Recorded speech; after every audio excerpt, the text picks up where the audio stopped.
Hello, all you hardcores out there. How are you doing? It's Russ here from Poker's Corner, the biggest go in sport. We say the things in here that nobody dare say. For those of you that like Poker's Corner, feel free to jump over to Poker's International, our sister channel, and have a nosy over there.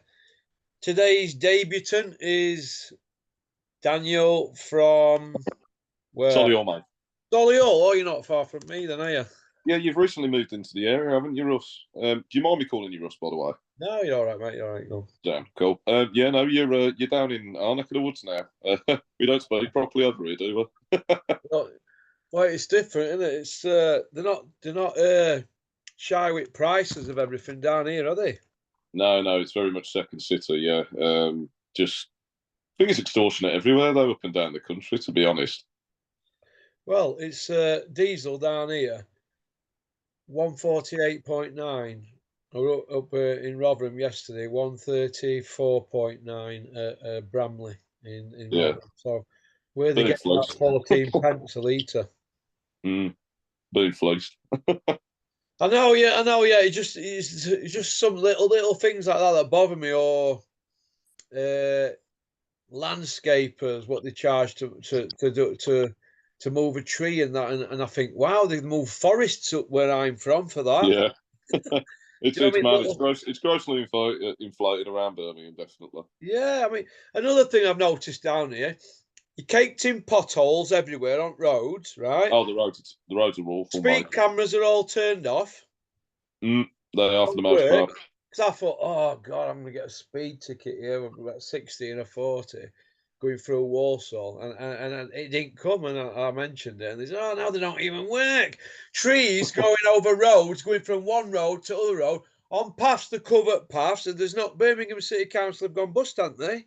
Yeah, they're bankrupt allegedly. I don't know where all the money's gone. We'll never know. Yeah. So what about in Solihull you from? Um, how well do you know the place? So I'm at Dorwich over there, is that Solihull or is yeah, that? Dorwich is part of Solihull. So I'm in an area called I'm actually I live pretty much by the town centre. I'm in a flat nearby. So Yeah. yeah, my parents are originally from Monk's Path, so that's where I used to live, which is like quite a nice area as well. But yeah, no, you're right. You're right with that. Noel and Dorwich make a part of Solihull Borough. So. Brilliant. Big shout out to Lyndon. Well done on your win at Stainey Dog Track. Good man. Met him have you been Perry Bar? Have you been dogs? No, I've never actually been to watch the greyhounds, mate. To be fair, but I do know the dog track. No, funnily enough, I've not actually ever been to see horse racing in the flesh either. Yeah, don't get out much clearly. Well, now you've mentioned that, I'll give Smido a shout out. Racers Now YouTube. Go on, Smido. Pop, pop, bang. Right, I don't really know what your boxing knowledge is like, Daniel. So we'll just keep it pretty basic because it's your first time on. What do you Yes, think? mate. What do you think to current state of play? Well, I feel like it's all changing really ever since obviously there's been the Saudi involvement and quite a lot of the money seems to sort of be centered around what. Well, I mean, it looks to be like there's an exporting of actual genuinely decent domestic fight cards, and that's now going over to the Middle East because obviously the Sheikh Turkey is putting up all the readies really. So it'll be a case of, I guess, boxing goes where the money goes. But it's changed things quite a bit. I would honestly say I think Frank Warren is probably the leading promoter in the UK now. I think Eddie's on the back foot. I don't really know who he has, to be perfectly honest. I mean, he's got Anthony Joshua, who's been beaten several times.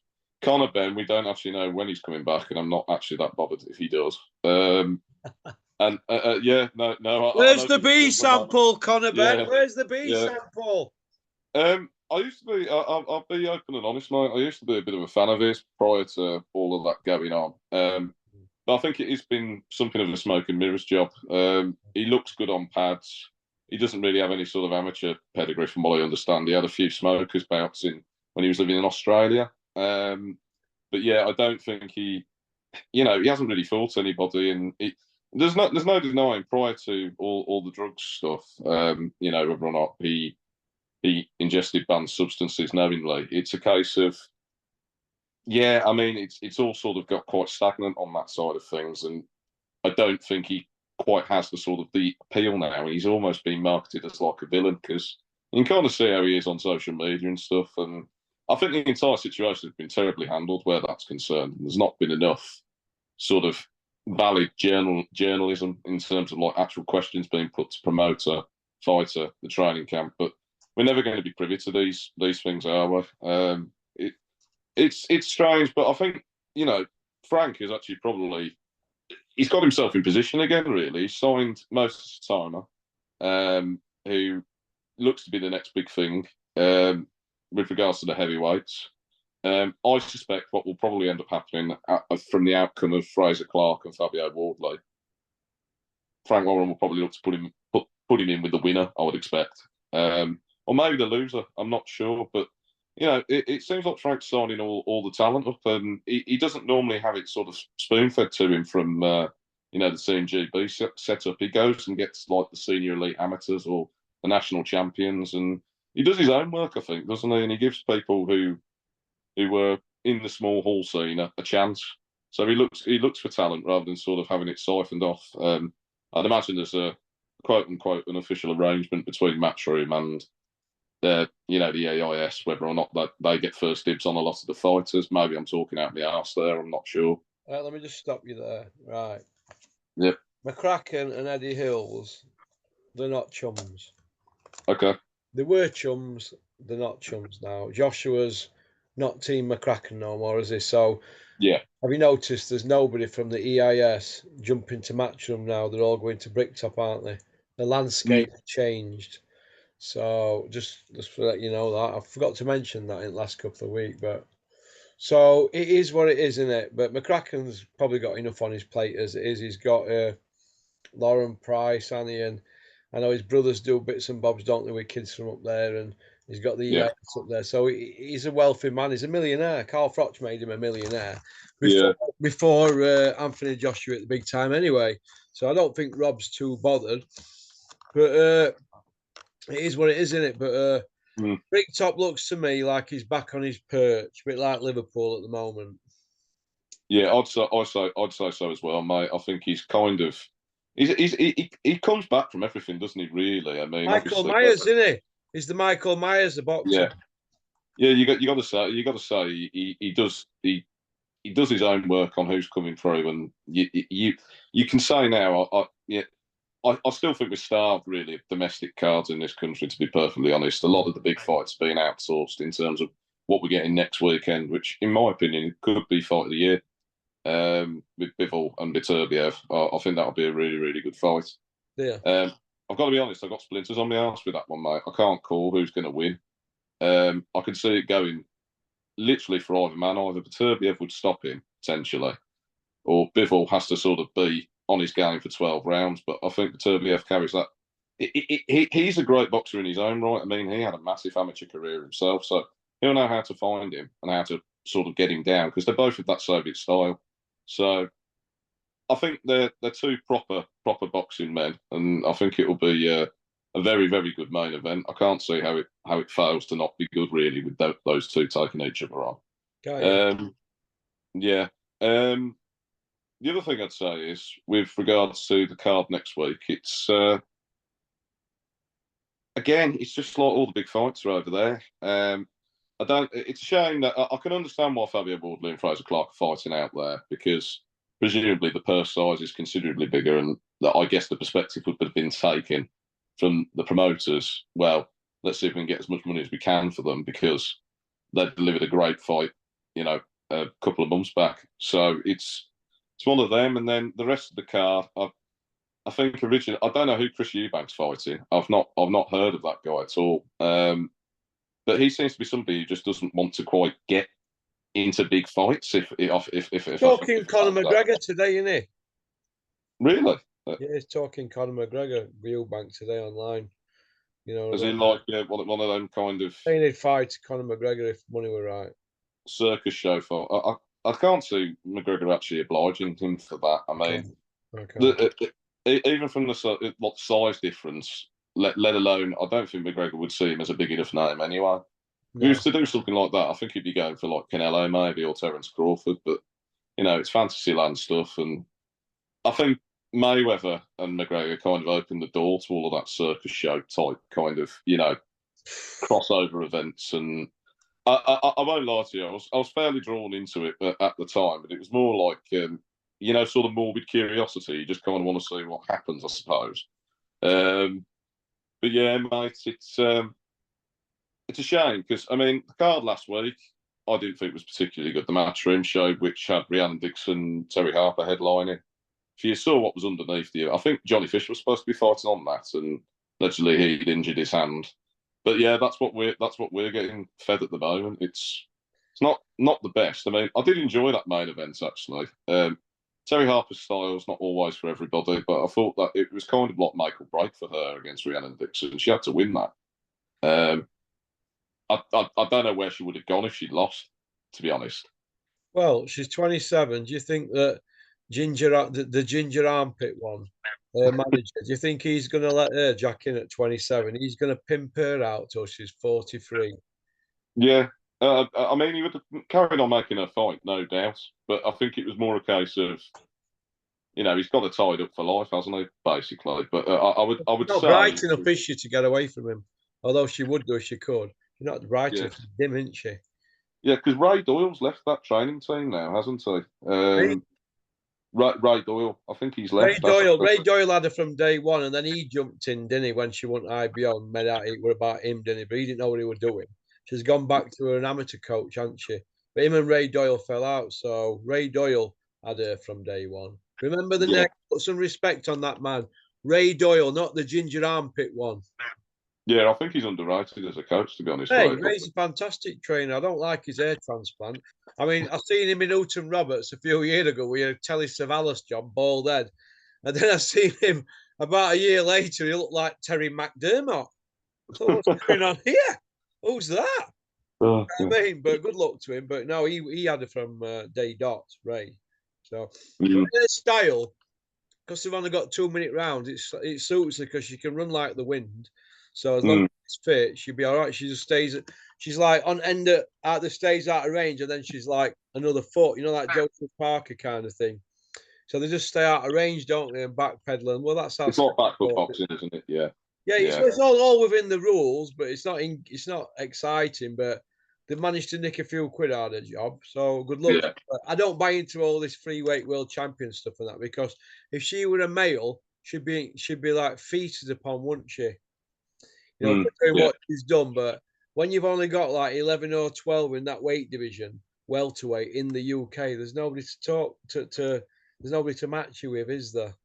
It's a small pool, definitely. Like, there's not that many fights that can actually be made. And then they're just drafting random people internationally. That, to be honest, again, I can't comment and say that I know too much about women's boxing. Some of the big fights do interest me, but it's few and far between. And like you say, the talent pool's small. And I think there is actually a female fight next week, isn't there, in the Middle East? Well, they're just giving that to appease us, aren't they? But I can assure you, once they do get both feet under the table and they've got really, because look, everything's pointing to Bricktop and Hills. They're going to be gone soon. It might take another 5 years. Once they get them out of the way, there won't be one woman's fight at all. I can assure you. They'll not have it. They won't have it. But they've got to play the game, haven't they, at the moment?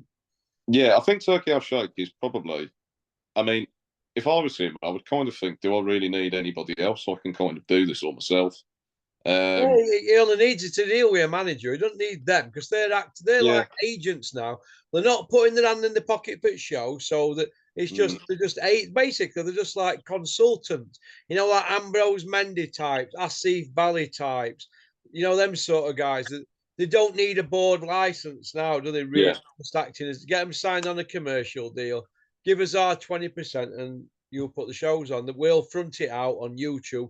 They've got their own little cliques, their own little. There's about 12 or 13 little YouTubers, and you throw TalkSpot into mix. They all put stuff out what they want. Do you know what I mean? They've all got regular access, and they're controlling the narrative. And me, I've always gone up against the establishment anyway. Ever since I was a small kid, I went up against my old man, who, when I was naughty, get a tech pit belt to me. So I've always been that. I've always had it in me. Then I went up against the schools, headmasters, and all that. I've had cane there, and then obviously I've gone through a prison system from 16. So I'm anti-establishment anyway. But Yeah. they're going with the flow, aren't they? These YouTubers, and they're allowing it to happen. Best thing about it is they know what they're doing, but they've got their heads down. They'll even email me and say, "Well, you know how it is." Or when I pull them at shows, they go, "Well, I've got to have access. I've got bills to pay." I understand that. Yeah. But give them a prod every now and then. Don't put your tongue there. Give them a Yeah, prod. I think. Sorry to cut you off, mate. What you on, mate? Go on. I was just agreeing with you. I think there's an element of it whereby I think they're not really because obviously I'm sure you hear from people in the industry having worked in there yourself. I think it's one of those where sadly they can't really ask what I imagine they'd like to. It's just one of them because, like you say, you're going to get your press credentials rescinded if you put that out. I mean, having them take videos down now. I know about that. Yeah, I know. Well, you've experienced it firsthand, but it's one of them. I mean, you could. I think transparency should be the utmost importance in sort of any kind of journalism, let alone what goes on with the boxing media. I don't. I used to enjoy watching IFL TV many years ago, but like realistically, when you see what a lot of the interviews, if you like, I'll sort of paraphrase this. Basically, it seems as though that really they're more just sort of doing like a Q&A about their hobbies and interests rather than talking about boxing. Crisps. Yeah. Well, you've cited one in particular that I caught with. Pickled onion monster munch they like to talk about, don't they? Yeah. Flaming hot monster munch. And what's them other ones? Spicy mini cheddars or something. I'm like, what is this? Yeah, I know, it's bizarre. I mean, it's not really what. I'm not in that situation with the camera, but I mean, you'd think they'd ask them a bit more about like current affairs in terms of boxing and what's going on. Like, I'm not sure why that comes into it, but I suppose there's. I was about to say there's a reason, but there can't be. While we're on the subject, what's your favourite crisps, Daniel? I like McCoy's, mate. I've got to be honest. Or like what? McCoy's? Yeah, or kettle chips. Yeah, they're not bad. Dennis's favourite them balsamic vinegar kettle crisps. I like them. Sea salt and black pepper for me, mate. Normally, I'm quite plain, but yeah, I had a gun to me head, it'd be one of the two. I would say. Speaking of Dennis, Big Ron, when I used to work with Big Ron, obviously all them years ago, and we had a good run together. On a Mondays, I used to dread it because I used to sit in his office and he'd come in and he'd go, "Why did you say that on your channel yesterday?" And I said, "What?" I said, "You know what? I can't come out with that. They're crazy. They're gonna cause me some rate problems. I've had border control on this and that. You've done this, you've done that." And I used to go, "So it needed saying." And he used to go, "Oh, you can't come out with stuff like that. And you know what? He was right. He was right, but he used to say to me, "Look, you're right, but you can't do that because you want to get on, don't you?" I went, "Yeah." He said, "Well, all you're gonna do is hinder me, Russell." And obviously, I might have done. I might have put him in an awkward position for a few years. But do you know what? He always used to say to me, "It don't matter because I speak from art." So I will always give him that. I've given him some stick lately, especially his show on 11th of October. But I know if he got on phone now and we did speak, he'd say it's because the bare bones. That's what we're working with. There's no to work with now. Do you see where I'm coming from? Because Eddie's worst ever box ranked show was that one at the weekend, and this one coming on 11th is Dennis's one. You know when you go through the rankings and you add it all up, it's and other promoters have got the same problem that there's no to work with because the kids that have got undefeated records that have not won a title yet, they're all not wanting to risk their own because they want to get to Saudi like everybody else. You see where I'm coming from? Yeah, no, absolutely. I mean, that's where it's the money ticket, isn't it? Really. So yeah, I guess it gets sold the dream in terms of that's where that's the promised land. So if your commerciality is affected if you lose. So it's one of them, isn't it? It's a shame you don't see more 50-50 matchups. But I thought the matchmaking on the Dalton Smith show that was a couple of months back where he fought Zepeda. Those were some good fights, I think, from what I remember. That was a bit better, wasn't it? Yeah, I forget the name of the matchmaker now. You'll have to forgive me. Tom Dallas, that's the guy for Matchroom. Yeah, he pulled his finger out with that for sure. You know why he's famous, Tom Dallas, and do you know why Tyson Fury calls him Tom Plankerwood Dallas? I think you've told this story before. It's to do with David Price, isn't it? And having an automatic car, and he couldn't get it. Yeah, it was something along those lines, wasn't David it? Price Yeah. puts in his car. He said, "Put it in second gear, Tom." He said, "But just dip your clutch and put it in second gear." And he went, "It's an auto." Yeah. Yeah.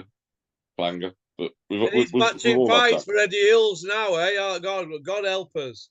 Yeah. No, I mean, again, last week's show wasn't the best, was it? I mean, I can't recount much of the fights that actually took place on the undercard. And as I say, I think Johnny Fisher was meant to be fighting Advanyenko, who forgive me if I pronounced his name wrong there, but yeah, that was the chap. Huey Fury fought him about like 6-7 years ago. Longer than that. Huey fought him when he were 19, 20. Oh, even longer then. 10 years ago, yeah. Did a job on him anyway, so I don't really get what that fight proves if they're trying to move Johnny Fisher on. You know, whether that gets remade again, I can't say I'm particularly interested in seeing it. I think they bottled it, that fight. I do. I think they bottled it. Do you reckon? Yeah, I mean, he's quite raw, isn't he, Johnny Fisher, to be honest? Because I don't think he had fish, he is. Well, he didn't have much in the way of an amateur career at all. I think he might have only had like 3 amateur bouts, and they basically he does tickets, doesn't he? So effectively, that's why he's got the backing he has. It'd be nowhere if it weren't for his old man, the big fat man. It'd be nowhere, would it really? He's dancing around going, special fried rice and curry sauce, bosh, and all that nonsense. And they've created like a gimmick. Well, the Earns get off on all that, don't they? This is why they like stuff like that, Barry and his old man, and you know, your Dave Allens and stuff like that. And they like all that daftness. But yeah, they get rid of people like Zhang, Olympic silver medalist, Usyk, Olympic gold medalist, and Luis Ortiz, 2-time Olympian. They get rid of people like that because they don't float the boat. But they like people like Johnny Bosch and White Rhino and stuff like that, don't they? So I never really get it with them. But you've got to be commercially viable for what your level is, haven't you, I guess? Well, that was AJ, I suppose, really. I mean, I've got to be honest, Russell. I'll give him one bit of credit, is the fact that I think he did bring big eyes back to big time boxing for a while.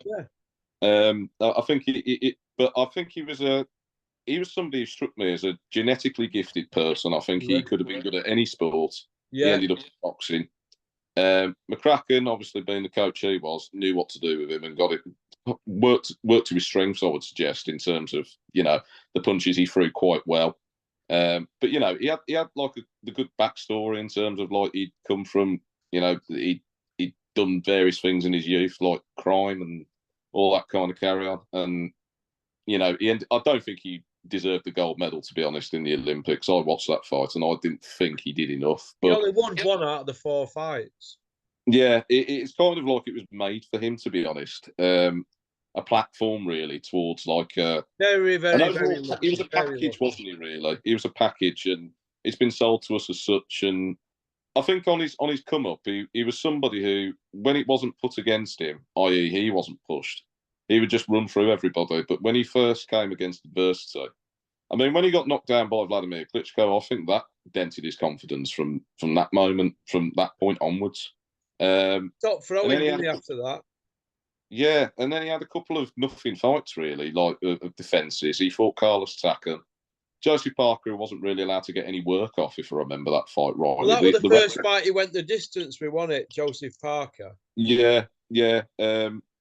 Obviously, I think Joe Parker, he looks like he's a bit more of a positive fighter nowadays. He does try to put his foot down a bit more since he's gone with Andy Lee. Yeah, I agree. Well for him, Andy Lee, there, hasn't he? Yeah, Andy Lee was a good boxer in his own right, to be honest. Yeah, world champion, middleweight. Yeah, great body puncher. I think he was underrated for his body punching, to be fair. And I think Billy Joe caught him at the end of the road anyway, really. I think he was winding down by that point. But yeah, I think he's, since then, but back to AJ, sorry, I jumped somewhere else there. But basically, I think it was just until, really, we realised that he actually was a bit susceptible around the chin. I mean, you said yourself about some of the sparring stories he'd had. Like even Dave Allen had been putting it on him a bit as well. It's one of them. Yeah. Yeah, it's one of them. McCracken, And getting back to what you said there, Daniel, McCracken gave Joshua a style very, very similar to Carl Froch's, but when Joshua got in trouble, he couldn't handle the taking shots like Carl Froch could because they made a different. yeah, Maybe I don't know if it's because Carl's got a little bit of Polish in him. I don't know, but he's always struck me as a tough kid. Carl, really tough, strong-willed. yeah. I don't I think mean, Joshua's got that kind of metal inside him like Froch had, but they're very, very similar styles if you look at how they throw the punches and stuff like that. yeah, you can. Yeah, sorry to talk over you, mate. They're You going to can, say it. you can. I was just again. I was about to say, I'm in agreement there. You can tell they've been coached by the same guy. Yeah. But I think Froch's attributes. I think mentally he was just a bit stronger anyway. He used to bite down when he got in trouble. You only have to see what he did to Jermaine Taylor. He got put down and he had to fight his way back into that fight, and he ended up breaking Jermaine Taylor's spirit. So, in all honesty, when AJ's been on the floor, he doesn't come back like that, does he? Really? Certainly not. Froch Groves, look at that one when he came back from that. Yeah, the first fight. Young in there, didn't he? Yeah, he did. Throwing leather, he didn't run. Yeah, I think it was that sort of mental discipline and composure. I don't. A coach can try and drill that into you, but I think it's one of those. If it's not there, it's not all. It's not there. It's a hard one to force, isn't it? Really. Do you think McCracken can count himself unlucky, really, with Joshua? Because he got him out of prison. We were in Reading prison. He broke his bail, didn't he? He were up for drug dealing and another charge, what a bad assault. And obviously, McCracken went to court for him, got him out there. He never gave him 10%. Never gave him 10% when they got to good money. And Froch went from the beginning to the end, 10% all the way through. They were a team. They Yeah. went all the way through. And I think that's why Carl, people say, he says he says what he feels. He's a man's man. NBA Hall of Fame, won all them titles and that British outright. He's done it properly. So when he speaks, people listen because he's got the pedigree, hasn't he? But this is why his channel's the fastest growing boxing channel at the moment in world sport for boxing. If you look at all the statistics, it's all online. There's no big numbers like what he does over a short period of time because he's got the pedigree. It'd be like your Ray Leonard or something like that starting a YouTube channel, wouldn't it, or something like that? If people would listen, wouldn't they? Now, well, he's one of our best, isn't he? I would say. look at his CV. I mean, them fight. They were like, you couldn't say Yusuf Mack were a roadman killer, but he were IBF number 4 or something, when he like heavyweight. And Glenn Johnson, and you wouldn't say he were a roadman killer, but he won a tournament, so he had to fight him. And he just knocked out Alan Green, who was WBC number 1. So do you know what I mean? So, or winning number 2. So you could say that Froch fought who were put in front of him, couldn't you? Really? Yeah, I mean, you only have to look at what he did in that World Super Series as well. I mean, he had Andre the Rel. He had loads of people he had to fight on. Kessler. Yeah, Kessler twice. It was I mean, Arthur Abraham, Glenn Johnson, Ward. Then after that, Booty. Before that, Pascal, Jermaine Taylor, Robin Reed, Brian McGee. I mean, that's a tear, isn't it? You go on forever. You go on forever, can't you? With all them. 7 wins over Olympians. And I think he's took 7 zeros. He took Groves 0. He took Dirrell's 0 and Pascal's, didn't he? He took their zeros. Do you know what I mean? They're Olympians, weren't they? And James DeGale's best took Boute's though. And James DeGale's best 2 wins are Dirrell and Boutte, but who got there first? People forget all that, don't they? People forget about Pascal. He took Chad Dawson's though after Froch done him. He was pound for pound, Chad Dawson, wasn't he? Yeah, he was well regarded at the time for sure. There you go. You know what I mean? So, yeah, but you're right though, because with James DeGale, I mean, he's fought them a lot. He fought them many years after that, and they've had fights in between as well themselves. So he done Groves, who done DeGale in amateurs and pros. In pro, he done Groves twice, and the people say, yeah, but Paul Key swerved James DeGale. I mean, he retired. Yeah, but you can't have a go at Joel Calzaghe when he vacated. I said, yo, Joe Calzaghe fought 2 more times after he vacated. When Carl retired, he retired. He didn't fight 2 more times like Calzaghe. So swivel on that, you Cobra haters. Pop, pop, bang.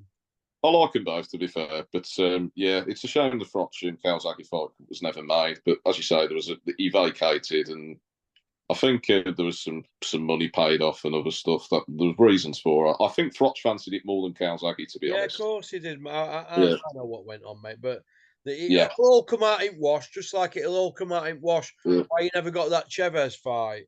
That'll come Mm. out in wash because that were all signed, sealed, and delivered. Then all goalposts got moved. So I want that one to come out one day, the truth on that. But that's not for me to tell that one. Carl will tell that one when he Yeah. gets Eddie Hills on his channel. But okie dokie. But yeah, it's been great to have you on, mate. Thanks. No, I've You enjoyed it. speak a lot of sense. Cheers. No, yeah, yeah. If you fancy doing it again, then let me know. Brilliant. Yeah, no, I've enjoyed talking to you, mate, and I hope Birmingham's treating you okay. Yeah, I don't mind it actually. I go do a bit of running up to is it Streetley? No, Streetley. Yeah, I know where you mean. Yeah. I go up there in the morning and I go bike ride up to Lichfield in the morning. What worries me about here the lanes, the B roads, should I say, we call them up north. That people they're speeding all the time, aren't they? Because there's no speed cameras, isn't there? Pretty much, yeah. Unless you're in an area with those variable ones, but the normal ones, the big yellow boxes, they're all rusted and got trees growing up. Yeah, they've got no filming, mate. They haven't had filming for God knows how long. They're still there as a deterrent. I just think the council can't be asked to take them down, to be fair, or put film back in them. But the good thing is, and they won't report on it, that there's no extra deaths or whatever because they're not working. So why can't they do that around the rest of the country? It just proves that the money making machines done it. So Birmingham, if anything, have proved that we don't need speed cameras. That they don't save lives, kind of thing. All they're doing is banking money for government, aren't they? Well, it's a grift, isn't it? I think the reality is that speed limits, I think, cause more harm than good, really. I mean, if you look at Germany and stuff, their traffic collision statistics are miles better than ours. And I'm pretty sure that on Autobahn, there's absolutely nothing going on there. They're just, you drive as sensibly as the person in front of you or behind you, and, the rest is history. But I think when you're coming up on areas you don't know, let's say, and you see speed cameras out and about, and, you slam brake, and then somebody's right behind you, or it causes more problems than I think was originally, intended. And like I say, I think more than likely it's a case of, as you correctly pointed out, just to coin it in. But yeah. But yeah, it is interesting down here. So I came down here to get away from women pushing the prams and the jammers and the slippers, and then today I was biking it through Brown Hills, and I see these 2 birds going down the street with prams, and I thought they've got the slippers on and the jammers. That's pretty normal. What? You want to go to Chelsea Wood, mate? You'll see that all the time. All right then, mate. Well, listen, you take care, Daniel, and we'll have you on again. Cheers, mate. John Russ, take care, mate. Thanks for having us. Bye. Bye. Well, that was Daniel, Solihull lad. Women love him, men want to be him. I need to change that line, don't I? Well, thanks for liking and subscribing and leaving a comment. It's been a very productive day for me. Bit as a fiddle. I'm doing this and I'm enjoying myself. And you know what? The funny thing about it is, when you're in an area, nobody knows you, and it's great. Instead of people coming up to you and going, "Oi, what about this? What about that?" I don't get any of that down here. I think it's brilliant. It reminds me when I lived in London when I was a young gun, not long out of school. So, all right, so time for a bit of tea now. It's the old jacket tatey, tuna and cottage cheese. Pretty bland, isn't it? I might treat myself to a non-alcoholic Guinness. All right, I might have an alcoholic one. We'll see, but you can't do that, Nick, if you've been naughty, can you? So, okie dokie. Go on, peace out. Max, we'll get you on this week at some point. And Big Richard from Rotherham's coming on as well. But Max, we'll get you on so you can bask in the glory